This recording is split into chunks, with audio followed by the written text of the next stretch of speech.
Hello, everyone. My name is Joe Spear. I'm the managing editor of the Free Press. Can we hear me back there? Is it? He's going to turn it up. How's this? Better? Just have to be closer. Microphone's my height. How's that?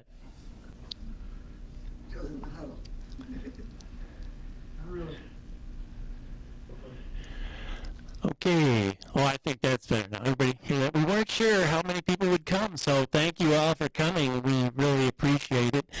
It's a great crowd.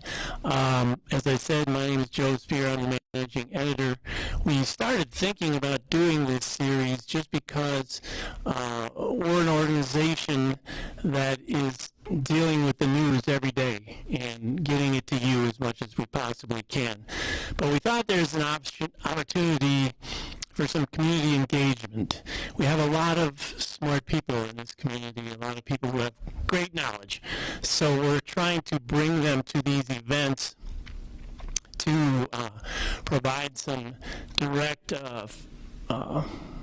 discussion about these issues, and Lord knows there's plenty of them to talk about. And what we hope is that we can engage you as an audience a little more, that you can have direct access to some of these experts and have your own questions, because journalists don't have all the questions, and we certainly don't have all the answers. So there is, just as a matter of housekeeping, there's cookies and water there. The easiest bathroom is probably right here to the right. And from that, let me just introduce Professor Haque. Jameel Haque is an associate professor of history at MSU, where he teaches courses on the Islamic world, world history.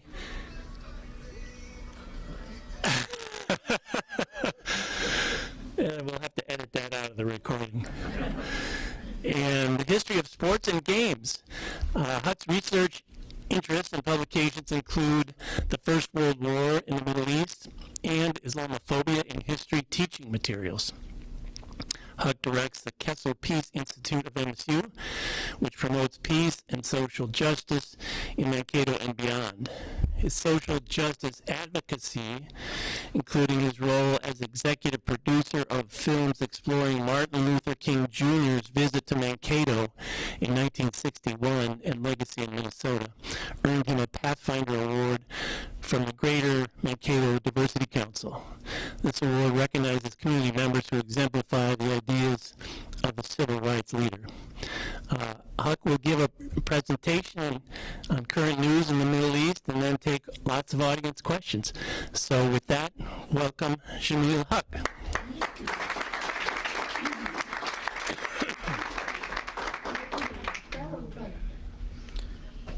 Thank you, Joe, for that introduction, and thank you for inviting me to be the inaugural speaker at this new lecture series that the Free Press is doing. It's a high honor to be the very first, and I promise to set the bar very high.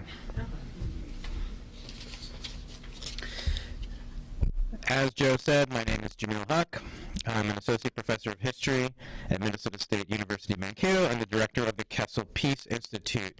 Did anybody know Dr. Kessel that's here? All right, after the talk, please, whatever good Kessel stories you have, please make sure you tell them to me, because I'm always interested in gathering those stories.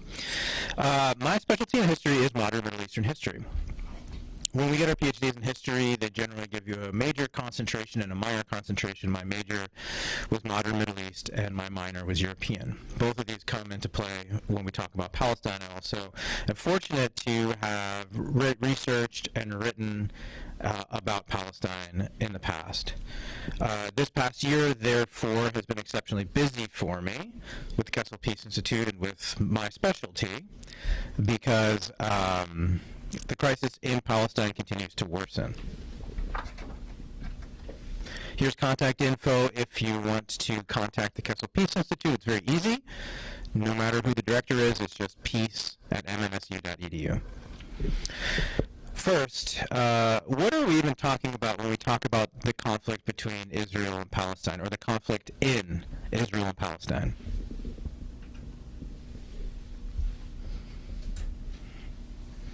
First off, in the news media, this is generally portrayed as a war.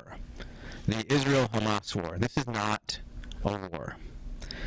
You've all seen the headlines and heard the shrill voices in the media. There is no Israel-Hamas war. There is no similarity of scale between the two sides, between the tons of bombs, the tanks, the airplanes dropping bombs on the population, civilian population of Gaza by the Israeli military. Gaza has no army, it has no services, no remaining hospitals, no functioning schools, and no defense.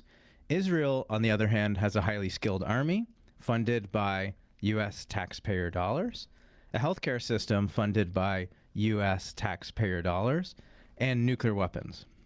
This is not a war, it's colonialism, and many scholars and international organizations are calling it a genocide. This is also not an ancient conflict, as it's generally portrayed. How's the volume in the back? Okay, good, okay. It's not an ancient conflict, nor is it really a religious conflict. It's a colonial conflict, meaning it's about the physical movement of a group of people from a more powerful position and place who are taking away the resources of the native population. And it is a nationalist conflict between two national groups that claim the exact same space. This may be familiar to us as Americans, particularly as Minnesotans, because it's exactly the same thing that happened here to our native population. The two groups, though, that we're talking about tonight are the Zionists and the Palestinians. And it's important to define these. Zionism is a philosophy that argues for the creation and maintenance of a Jewish-only ethnic state in Israel. Zionism and Judaism are not the same thing. There are many Christian Zionists, and there are many anti-Zionist Jews. In fact, one of the main organizations arguing for the dignified treatment of the Palestinians is called Jewish Voices for Peace. If you've heard of them, they're a really good organization. So Zionism is a political and ethnic philosophy and not a religious philosophy. Palestinians are people who were living in Palestine before the Zionists came. They've been displaced from their homes and denied a nation state by the United States, by their neighbors, and also by Israel. This is also not a religious identity, as Palestinians are both Christians and Muslims.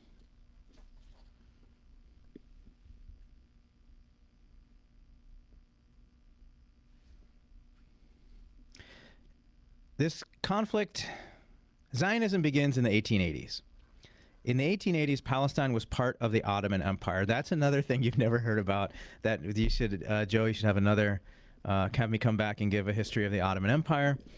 The Ottoman Empire ruled that connecting area, Southeast Europe, the Middle East, and North Africa for about 500, 600 years.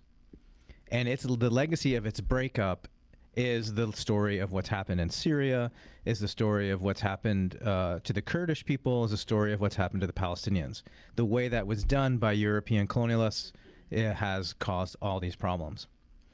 But in the 1880s, Palestine was part of the Ottoman Empire. It was administered as what's called a vilayet, which is the equivalent to a new United States state, so like a Minnesota. It was governed through a governor known as a wali, like a governor, and by local municipal and legislative councils, some of whom were democratically elected. The population of Palestine included Muslims, Christians, and Jews that lived together in peaceful coexistence generally. The idea of an Israel or an Israeli Zionist nation state didn't even exist in the year 1800s, which, to contextualize, the house that I live in was built in the 1880s. The house that I was built in is as old as this political idea. And the Save More Jewelry house up the street is actually significantly older. In the 1880s, the idea of Zionism originated in Europe.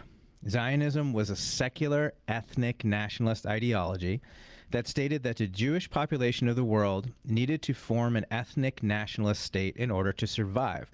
This was due to perceived threats from within Germany, particularly, and without. The Jews of Germany were, to a significant degree, being incorporated into the new German state, and they were losing their identity. Up until the rise of the Nazis in the 1930s, Germany had been the European country that was most friendly to its Jewish population. Conversely, the Jews of Christian Europe had been subject to persecution in just about every place they lived in Europe. This is in contrast, by the way, to the 1,200 years of Jewish history of Jews living in the Muslim-majority world, where they had significantly better fortunes. This goes against probably what you've learned historically. There is no age-old hatred between Muslims and Jews. That conflict or that tension that exists now relates entirely to the founding of the State of Israel. Zionists believed that they needed to leave Europe, so European Jews of this political philosophy, and move somewhere in the world in hopes of establishing a nation state. It didn't have to be Palestine. Many went to Argentina. Some came to the United States. It was all funded by something called the World Zionist Organization, which was not tied necessarily to a nation state. And they sent missions to places including Iraq in the Ottoman Empire as well. In Palestine, where some of these initial immigrants went, they were originally welcomed. While Palestine already had a developed export economy based on citrus and olives, the Zionists brought money, new industries, and new trade ties with them. They also didn't cause much disturbance because there were so few of them, and they tended to live in urban areas, sometimes even in new cities that they had founded. One of these here is Rishon. This is Baron Rothschild's house in Rishon during World War I. He was the main financier of the World Zionist Organization. He was a British nobleman who, if it tells you how much money he had, he was the only Jewish British nobleman up until that point in history. That's how much money he had. This is his nice house. The Australians and the New Zealanders took it over in World War I and made it their headquarters. Rishon is kind of in between the coast and Jerusalem. It's sort of in between Jaffa and Jerusalem. They built a European city. Now, without the disruption of World War I and the devastation of World War II, it is unlikely that Zionists would ever have actually been able to establish a nation state in Palestine. World War I was fought on 3 continents. All those little arrows represent a major battlefield, and Palestine was a battlefront between the British and the Ottomans. After about 5 major battles, the British eventually won, and they issued the Balfour Declaration. That's it. It's very small. It's very short. You may have heard of it. It, in short, is very confusing and very British, because what the British like to do is, so I think a lot of times when we're examining history, we can be particularly negative about American history and the things that the United States has done as an imperial power, but we have nothing on the British. They were so much better at being awful than Americans ever have managed to be. So they promised the Zionists a national home. Whatever that means, that's what they promised them in this declaration. It's an open letter from one of the high government officials, Lord Balfour, to Baron Rothschild. Now, they issued this declaration during World War I in 1917 to gain favor with the Zionist community, to gain some access to Rothschild's money, and also because they were anti-Semitic. Right, the idea that, well, in Britain we don't like our Jewish population, so let's have them leave, was very popular. And it was also an easy promise to make. It wasn't even theirs to give away. They also made a similar promise to the family of Sheikh Hussein, who was the former Ottoman governor of Mecca, in exchange for his help in the Arab Revolt. If you heard of the Arab Revolt, this is Lawrence of Arabia running around the desert blowing up railway lines during World War I. They promised Hussein's family Palestine as well. The likelihood of the Zionist colonial project even succeeding was slim to none. The British did favor the Zionists, though, because they shared a similar culture and they spoke the same languages. So when those British soldiers in World War I walk into Palestine, they're greeted by these English-speaking Zionists who come up and talk to them. They give them wine. They talk about, they share books. They see this population that's already there that they feel kinship with. The 1920s was quiet. But two things happened during the British occupation, which was 1920 to 1948. In 1936, sparked by labor unrest, the Palestinians started a general strike against the British. This devolved into a full-scale revolt, which was put down brutally by the British. All the things that the Israeli government does to the Palestinians, like collective punishment. So if somebody from your village, if somebody from Mankato went and attacked them, they would just destroy half of Mankato as punishment. The institutions, the leadership, and any real organizing done by the Palestinians towards statehood was destroyed in 1936, and about 1/10 of the male population was either killed or arrested. Then, of course, we have the twin mustaches of doom, Hitler and Stalin. Now, fortunately, the Hitler mustache has had no staying power, but the Stalin mustache is very much still a popular mustache of dictators worldwide, at least most recently rocked by Saddam Hussein. Both the Nazis and the Soviets of the 1930s targeted their Jewish populations, turning many of them into emigres and Zionists that then fled for Palestine. Also, many of them came here to the United States. Thus, in the 1930s, the Zionist population of Palestine jumped from about 10% of the population to about 35% of the population in one decade. Once the British lost India, which was how the British were wealthy, they took all the stuff that was in India that wasn't nailed down, and even the stuff that was nailed down. Once they were done, they had little interest in keeping Palestine, because Palestine, what the British did for their air travel was you go to Cyprus, then to Palestine, then you fly to Jordan, Iraq, and then you're in the Persian Gulf and on your way to India, which is really why Jordan has that very strange shape. People like to say it was because Winston Churchill was drunk, but it's actually to create a corridor through that area for an air corridor. But once they lost India, they didn't need Palestine anymore. The British, who arrived slowly when they colonized, drips and drops of officials and soldiers, leave very quickly when they leave. They did that in India in 1947, and they do that in Palestine in 1948. The United Nations, newly formed, came up with a partition plan, though, which is this. So the blue areas would be for the Zionists, and the orangey yellow areas would be for the Palestinians. You'll notice, though, that the Zionist area is contiguous, meaning you could start in one spot of it and walk anywhere in it without ever leaving it, whereas the Palestinian area is divided into 3 spots. The land is partitioned about 50-50, even though the population was 65-35, and all the really good agricultural land went to the Zionists. The plan was clearly unfair to the majority Palestinians. The Palestinians, also because of the 1936 revolt and at British policies aimed at keeping them in disarray, had little leadership to steer them at this point as well. The stage thus was set for conflict. In 1948, when the British withdrew, they left behind a chaotic vacuum that was filled by what was called the Haganah, which is the precursor to the Israeli army. Israel already had an army before it was a state, and the Yishuv, a political government that formed into the Knesset and the Israeli government. So they already had an army and a state before, an army and a government before they even had a country. Even though there were nominally several nations that fought against Israel, including Egypt and Jordan, the Israeli army had more soldiers, better weapons, and a better war plan.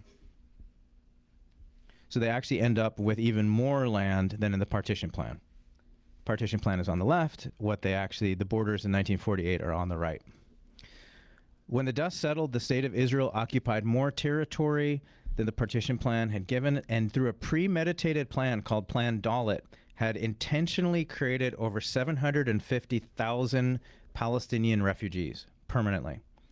The descendants of these refugees today number over 5 million people, and 0 of them have ever been allowed to return. Under international law, refugees have the right to return. Now we're coming up on, what is it going to be, 80 years? They have also received no compensation for the fact that other people are currently living in their houses and have taken their property. Israeli historian Ilan Pappé has written that because of the premeditated nature of the 1948 events, It should be seen as ethnic cleansing and also as genocide. So genocide as early as 1948, according to Ilan Pappé. From 1948 to 1967, Palestinians living in the West Bank and in Gaza were still outside of Israel, as Gaza had been occupied by Egypt and Jordan had occupied the West Bank. In 1967, that changed. In response to a perceived threat, Israel invaded and occupied both Gaza and the West Bank, a chunk of Lebanon, a chunk of Syria, and a chunk of Egypt. The Six-Day War generated more refugees and also led to the indefinite occupation by Israel of the West Bank. Israel has remained in occupation of the West Bank since 1967. That's almost 60 years of military occupation. The Palestinian population of West Bank has no statehood, no passports that say they're part of any nation. They're just occupied. No rights, no political rights. In 1973, they replayed that war. Israel won again. That was the Yom Kippur War, even more decisively.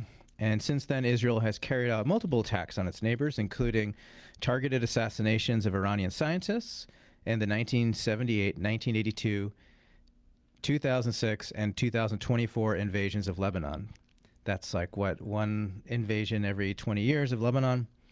The 78 invasion sparked the creation of the organization Hezbollah. So Hezbollah, both Hezbollah and Hamas are actually were created by Israeli invasions and attacks. So what have the Palestinians been doing in response to this? They've been trying to survive and to protest. In the 1980s, the first Intifada was a nonviolent protest that lasted 4 years. It was met with brutal repression from the Israeli state, and the U.S. looked the other way. However, international pressure brought about the beginning of a peace process. Some of you probably know this. These were the Oslo Accords. The Oslo Accords were negotiated between Israel and the Palestinian Liberation Organization. That's Yasser Arafat. They were the recognized negotiator for the Palestinian people living in exile in Tunisia. Oslo is generally presented as a close call, and we almost got peace moment. The process unraveled after an Israeli terrorist assassinated the Israeli prime minister himself, who had been accused of war crimes, Yitzhak Rabin, egged on by the violent rhetoric of Benjamin Netanyahu. Yigal Amir was the guy's name, the Israeli guy who killed the Israeli prime minister. And then also Ariel Sharon went and did some provocative things at the Wailing Wall, which then also led to riots and led to the unraveling of the peace process. So it was Israeli actions that led to the end of the Oslo Accords. Now, Rashid Khalidi, who is a leading Palestinian historian, and he was one of the Palestinian negotiators in the peace process, viewed Oslo as a trap for the Palestinians. The PLO recognized the state of Israel. So the Palestinian people have recognized the right to Israel, for Israel to exist.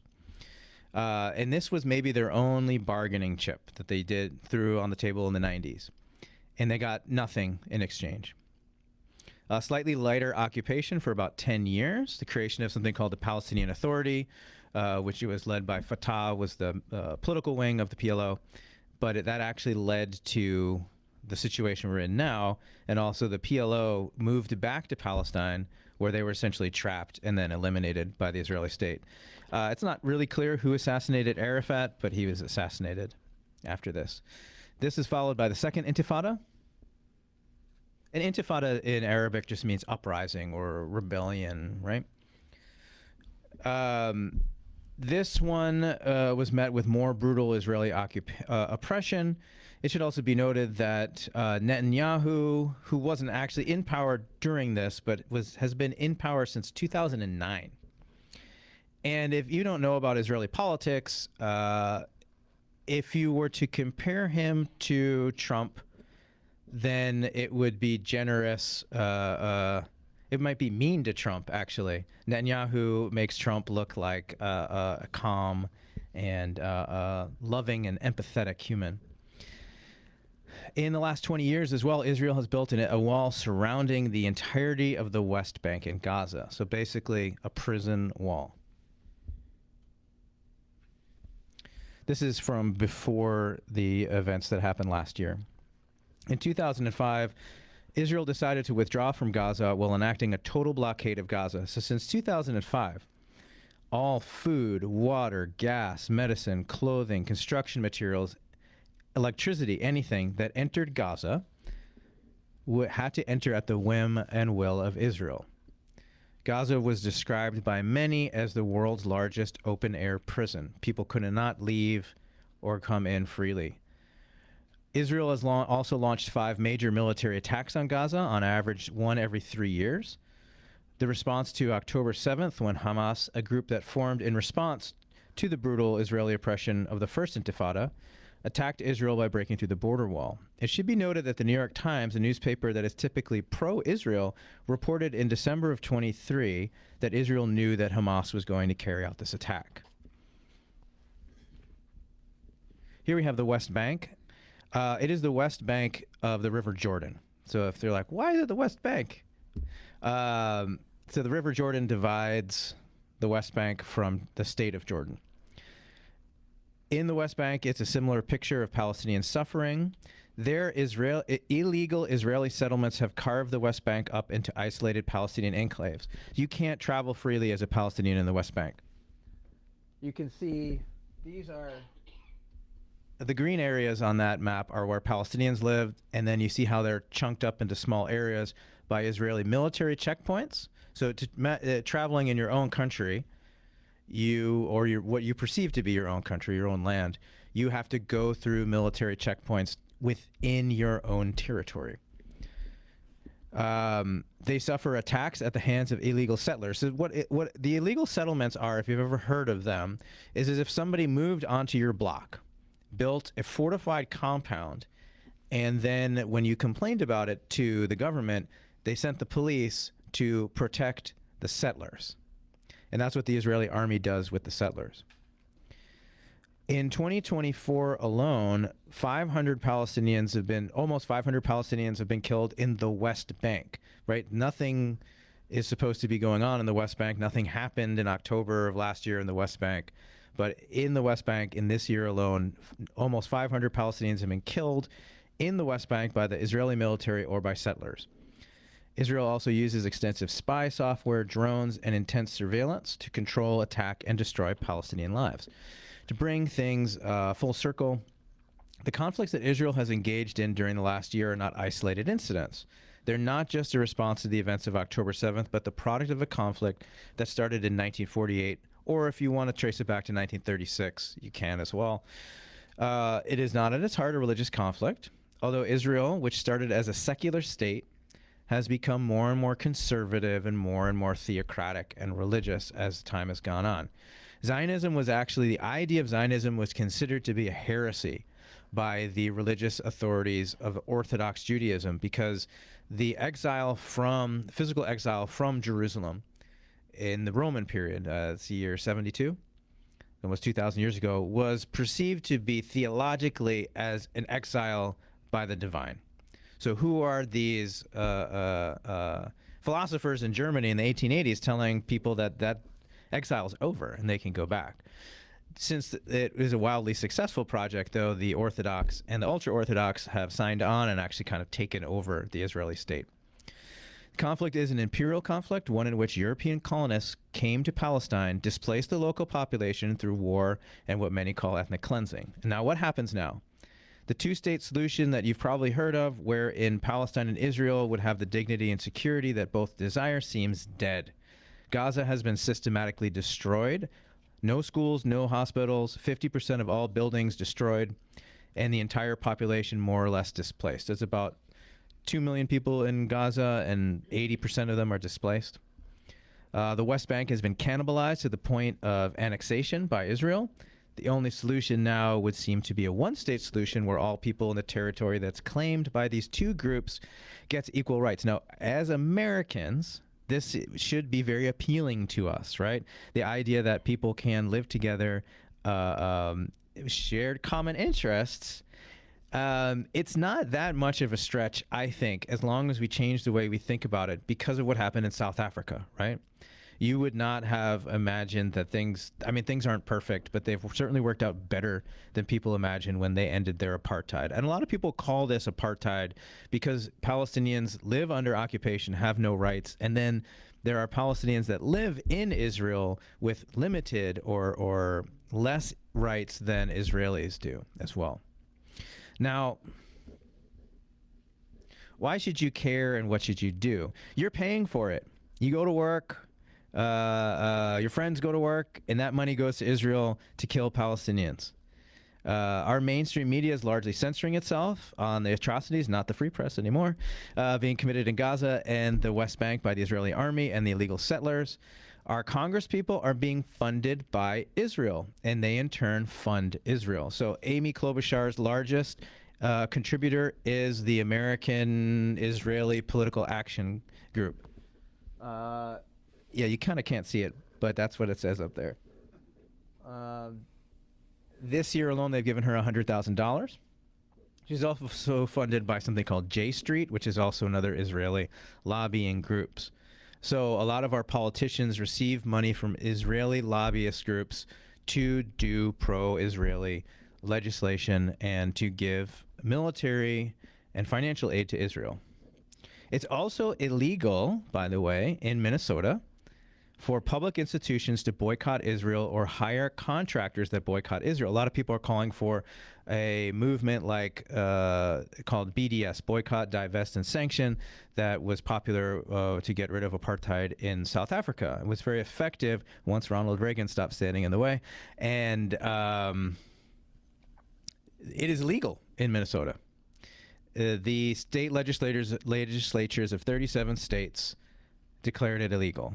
And when I talk to some of our legislators, our representatives here, they don't even know that this is a law. But this is since 2007.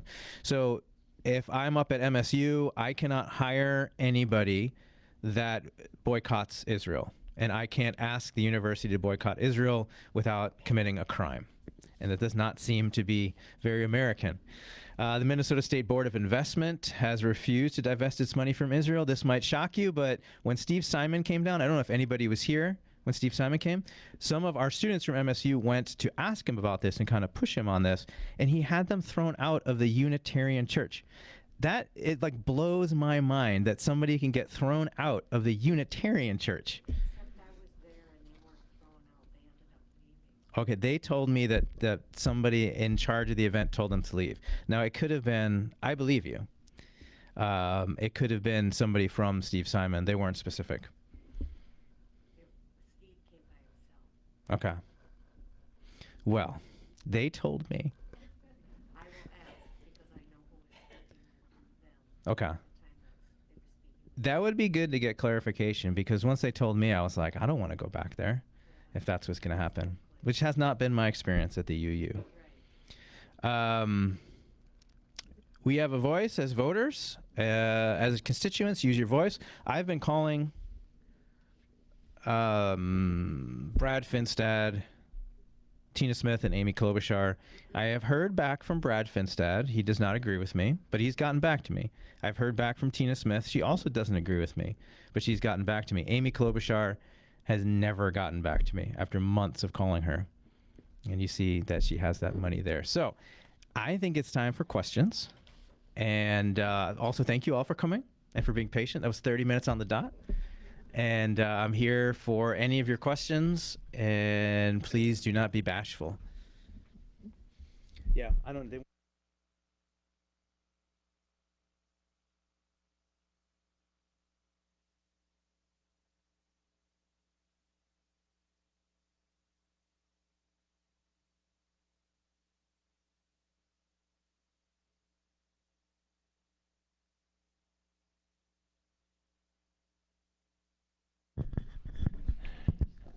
How about now? I think it's working now. Okay. Thank you, Jameel. Great presentation. I think some of the facts we have never heard before, see them in a different light. We are recording this and going to have it online so you can alert your friends and relatives, other people, to watch it. But one of the reasons we have microphones is we want good sound on the recording. So when you have a question, we want you to come up here and use the microphone.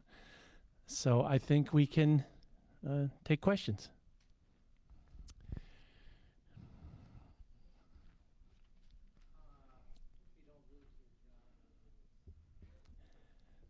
Thanks. Yeah.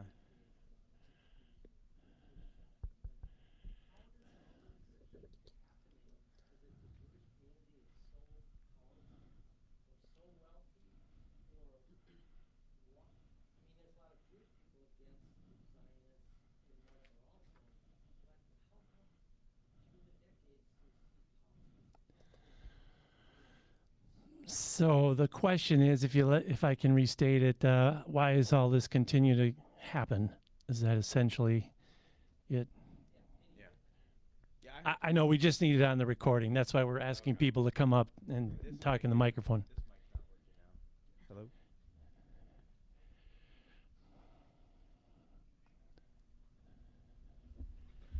Hello? Okay. Yep. Sounds You know, thank you for the sentiment. It is terrifying to talk about this. And people do lose their jobs. People do get on websites where they put all your information at and then they get death threats. I can guarantee you that if I were to apply to another university right now, that application would be immediately put right in the trash. It is startling that in the United States, it is becoming even illegal to talk about this. There have been laws being pushed by the Israeli lobby, by AIPAC, which would redefine hate speech as just anything criticizing Israel. And that's also very anti-democratic, and it's also very inaccurate. The U.S. foreign policy, gosh, this is going to get me in more trouble. U.S. foreign policy has been based around unconditional, positive, deep, deep love for both Saudi Arabia and Israel. And I think that unconditional, positive regard from both Democrats and Republicans is starting to crack a little bit, particularly from the Democrats. That being said, you do witness, oh my gosh, how am I going to forget her name? One of the very leftist House of Representative members from St. Louis. No, not Ilhan. One of the squad though with them was primary challenged and removed from office by AIPAC. They spent over $1 million on the race, just AIPAC, from what I've heard. I should conditionalize that. When I've heard they spent over $1 million to bring her down. Now, that kind of, so again, this isn't about the Jewish community, right? This is about the Zionists and the anti-Zionists. And there are plenty of Christian Zionists. They tend to be right-wing evangelical Christians who believe that if Israel is allowed to rebuild a third temple, then all of the rest of us, I'm sorry, I'm making this assumption about you, are going to be doomed, and the end of the world will come, and they'll be apotheosized or what's the word floating up? Raptured. Yeah, Armageddon and rapture. Fiscally, we have a lot of trade ties with Israel. Israel is a useful foil in the Middle East for controlling countries with lots of oil, resources that we want. And this would also, this particular action in Gaza, if Israel is successful at displacing all the Palestinians from Gaza, there are vast natural gas resources there as well that we would then also benefit from. This is the first time in my life, this last year, where there's been any sort of real protest movement. And I think a lot of that has to do with the U.S. media self-censoring generally. And now, though, with social media like TikTok and Instagram, people are actually seeing what's happening. They're actually seeing people being bombed and people being attacked that are clearly have nowhere else to go. right? And that's why generally people who are younger tend to be far more critical of Israel than people who are older. Because when I was raised, the way I was raised, you didn't question it, right? It just wasn't on the news. You didn't know anything negative was happening. But that's a good question. And yeah, I hope I don't get fired either. Other questions? Would you like to come up and speak your question? You want me to translate it? Okay, go ahead. I'm not a scholar of religion. I just read the news. And if the news is, I understand that there's a lot we don't know, but still, when you read that people were told to relocate for their safety, and then they're bombed where they were told to go. When you're told that supplies have not gotten into a completely dependent population for X number of days, and then our official response is, you have 30 days to stop starving people?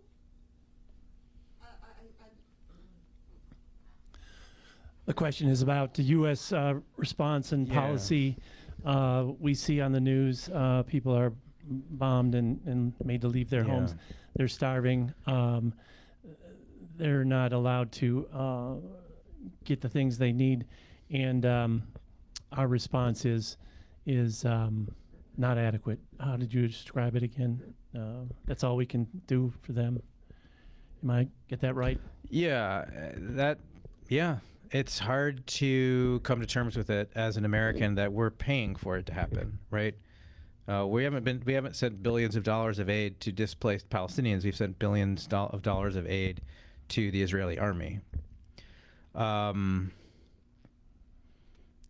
think that there is a very real motivation by Netanyahu to escalate this conflict in the 2 weeks we have before our election. I think he believes correctly that a Trump presidency would be far more advantageous to him. He's not only under investigation, I think he's actually been convicted of fraud. So when he leaves government, he leaves and he goes to jail. And there is a lot of opposition to Netanyahu in Israel, right? And that's worth noting as well, that this is not something that is universally popular within the state that it's happening. And my hopes are that there won't be any major escalation. But we've already seen an invasion of Lebanon that's targeted United Nations peacekeepers, which is mind-blowing too, to me. In the middle here. Question. Okay, from what I'm hearing, from what you're saying, it sounds like Netanyahu would rather have Trump become president than Kamala Harris. Sounds like. Is that what you're saying? That is an opinion of mine, yes. Okay. Another question in the back. I think maybe you didn't mention this, but what Israel's doing is a genocide. I think a lot is of what Israel's doing genocide. Yeah, a lot of international organizations, a lot of scholars, a lot of media outlets have called it a genocide, and yeah, that is an accurate statement that a lot of people have called it a genocide. Why is this information apparently not available to the general public in the newspaper? Why isn't it on KEYC every night? Question is, why isn't this information you're providing here tonight generally available to the public through newspapers or other media? That is a great question. I could like spend an hour talking about that one. I will say that when you look, if any of you have any experience in social studies education, when you look at the textbooks that they're using in high school and in middle school, they either don't mention this at all, Or when I looked at the college textbooks, I wrote an article about college textbooks, they blame the breakdown of the Oslo peace process on the Palestinians, right? So not only is this information not available, generally what we're told is wrong. Now, people spend money. APAC and other groups like that spend money to create educational material, right? We know this as well from other groups that spend money to do things like erase slavery from textbooks. And it is just been definitely, it has, and there have been exposés on major news organizations like the New York Times when they're told how to report on this, words to avoid, words like genocide, and are generally told to present the information in such a way that is much more favorable to the state of Israel. So are you saying that our news is co-conspiring with those who are empowering this kind of stuff? Yeah, sorry. The question is the news media co-conspirating with people in power? I would say so. Yeah. And I think that's why this is different now. I think the scale is different a little bit because literally there's nowhere for people in Gaza to go, right? Like you were saying before, nowhere is safe for 2 million people, and over 42,000 have died already. And how I'd probably countless have been injured, and almost all of them are displaced and homeless right now. We have that information though directly from there through TikTok. I don't know if you guys are on TikTok or Instagram, but this is all very plain if you're on those platforms. I want to follow up just because I'm in the news business. So nobody tells us at the Free Press here how to write stories about the Mideast. We have a list of stories to choose from that the AP Wire service has put out, a variety of sources. Now you can challenge that reporting, but you should be able to challenge it with, well, that's not right. That's provably not right, and you're putting it in the paper. And I have seen very little of that. Jameel has cited a investigative article about the New York Times and where they get and how they're influenced to write about Israel. I have not seen that, but I don't think there is. And if there is, I would like to see your evidence on it. If there's a wholesale, control of the media. The media is a very diverse organization. We have 200 newspapers in our group, and we don't get told anything about how to cover the Mideast. So. Yeah, no, I don't think there's like a coordinated wholesale thing, although I'm sure that there is money invested through political lobbying and trying to keep that at bay. But right now, there are really no journalists in Gaza, right? That is the deliberate policy of the Israeli government.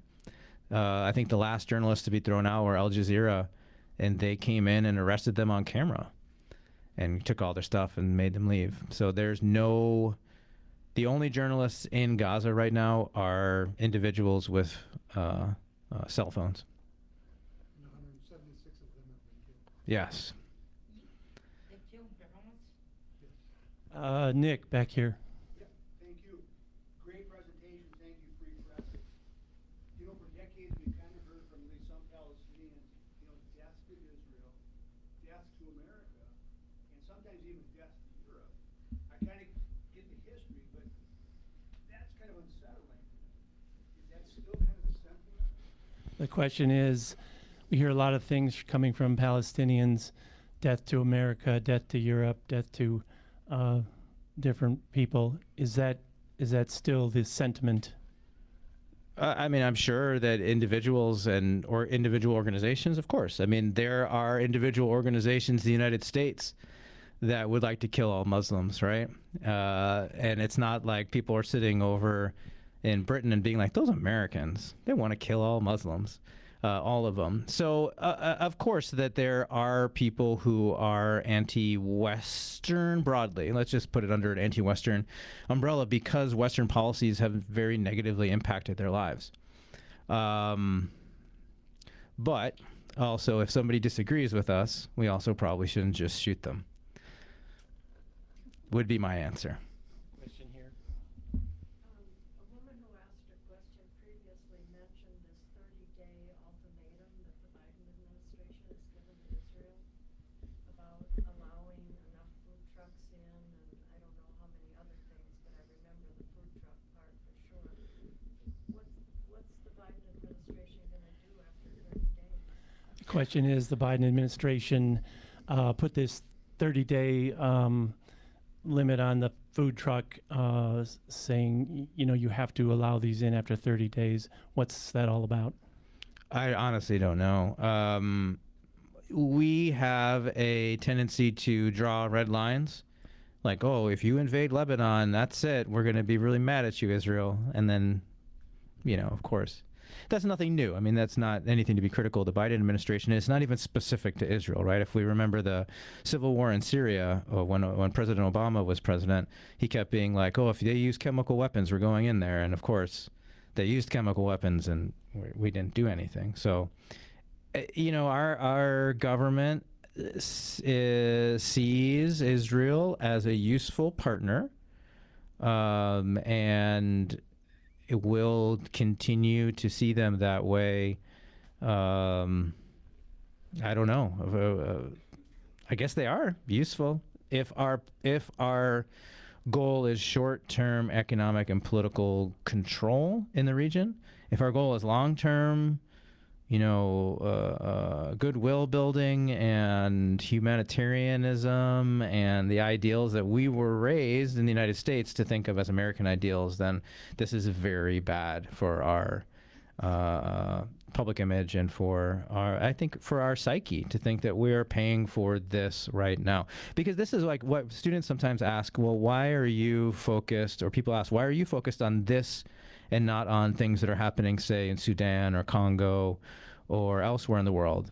And I'm not paying for those things, right? We are paying for this as taxpayers, American taxpayers. Other questions?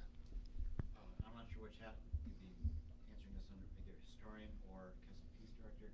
I'm seeing similarities with 9/11, right? The terrorist attack on territory. In my opinion, horrifically overreacted. Just spent tons of human capital, both on our side and their side, and now this terrorist attack, and they're using that, and it just keeps blowing and expanding. Are there any historical precedents for how to deal with it? Terrorist attack, just overreact. It's hard. It's very emotional. How do you? Question is there any historical precedent to react to these horrific terrorist attacks we've seen in the last few years? That's without war, or that's a beautiful question. It's really it really is. It's the question we should be asking every time something like this happens.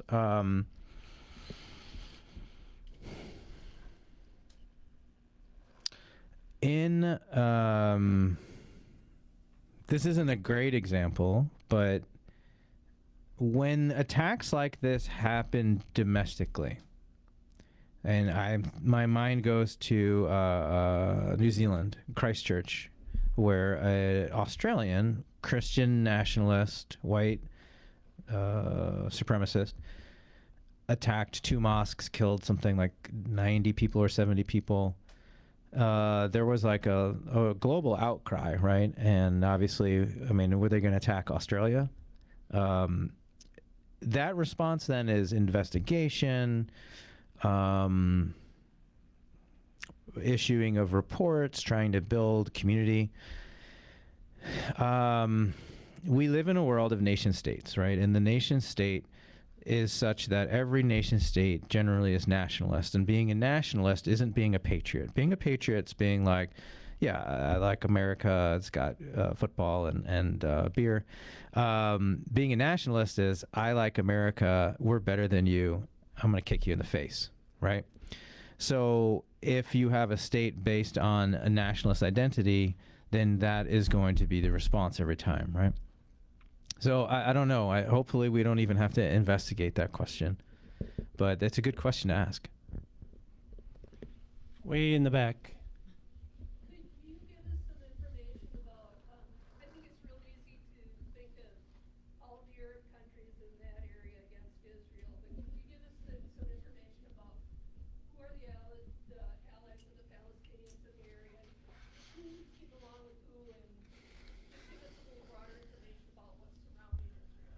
Okay, the question is, who are the allies of the Palestinians in the area, and a broader question of who gets along with each other?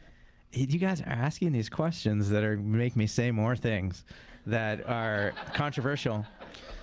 The short answer to this question is that all of Israel's neighbors have benefited from what Israel has done to the Palestinians.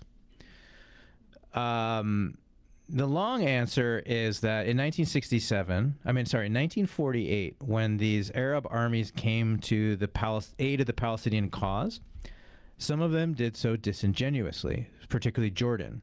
Jordan made a deal, King Abdullah made a deal with Golda Meir to have a fake fight, that they would pull to those borders in the West Bank, point their guns at each other, and then call it a day.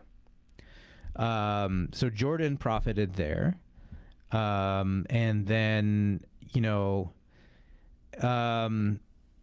for some of the oil-rich countries, having a displaced population of 750,000 Palestinians has been beneficial. So a lot of Palestinians came to the United States, right? Specifically to Chicago area and to Michigan. And honestly, that's going to be a major problem in this election for the Democratic Party, the state of Michigan, because of the fact that many of those voters are the descendants of these refugees. And those descendants of the refugees, and here's America, yay America, they became citizens, right? They're citizens now. However, the descendants of the people that went to Saudi Arabia, that went to Qatar or the UAE, to Kuwait, they are not citizens of those countries. They've been there for 4 generations, and they are not citizens. So the friends that Palestine has generally are zero. And this is all, I'm gonna take us back to a time when we all felt a little more secure in the world. When there was a Soviet Union, the Soviet Union was on the Palestinian side. This is why things have gotten so markedly bad since the 90s, is that there's no more Soviet Union. There's no more counterbalance. So even though, like, theoretically China and Russia are for the Palestinians, they actually aren't. They don't care, really. So their neighbors actually generally profit. Syria has lost territory to Israel, and so has Lebanon. So generally they're not all that happy, but there's nothing they can do about it, right? It's also like, it doesn't matter how they feel about Israel. There's nothing they can do about it. Israel has real weapons and real organization and real money, and they just basically don't. Egypt in 1979, in exchange for the Sinai Peninsula, which was occupied by Israel, recognized the state of Israel and has been collaborating with them. So, and that's the Camp David Accords, Jimmy Carter, Anwar Sadat, I forget who the Israeli, it might have been Golda Meir.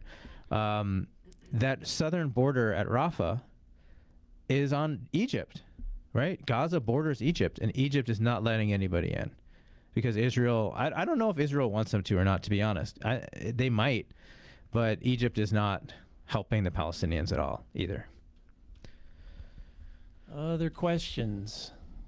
I think we're getting down to our time here. And just, I think theoretically Doha and Qatar is advocating for peace right now, and largely because they are right now in like a spat with Saudi Arabia.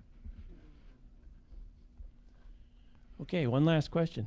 You made a reference that was new to me when you said that there may be gas reserves in the Gaza Strip. Yeah. And geologically, I was told a long time ago, and that this was a sort of an isolated area that oil and gas reserves could not be formed because of the way the Earth was formed. So if that all of a sudden turns into a energy war on top of everything else, that puts a whole different slant on it.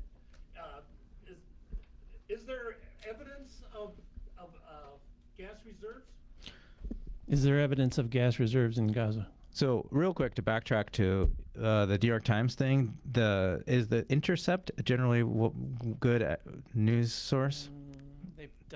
They've done some things that They published this yes, stuff yes. about the New York Times self-censoring. It's Okay. just the New York Times that I mentioned. I'm not, again, I don't want to suggest, camera, that there's a vast conspiracy of all news organizations.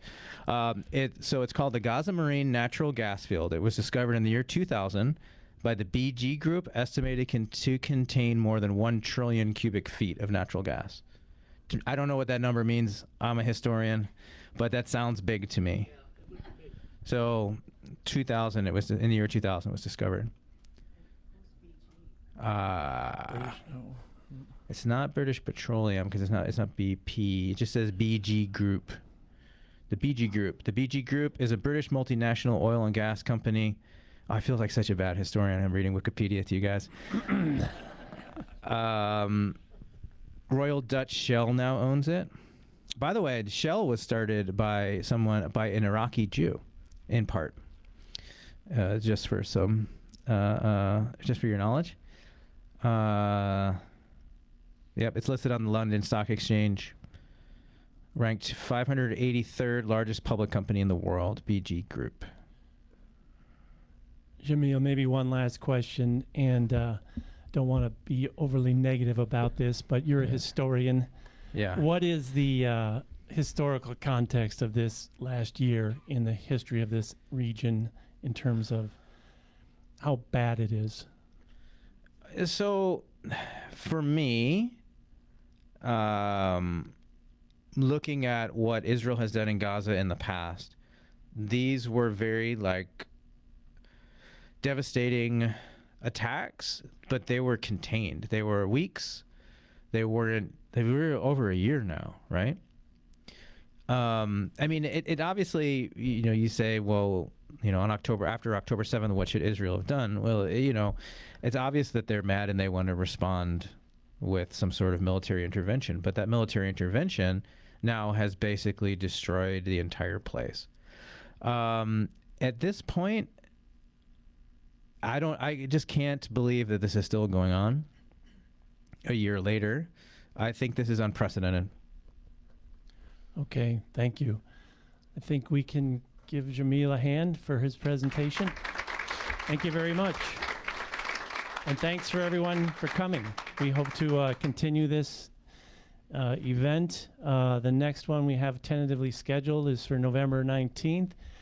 And the topic is political polarization. Thank you.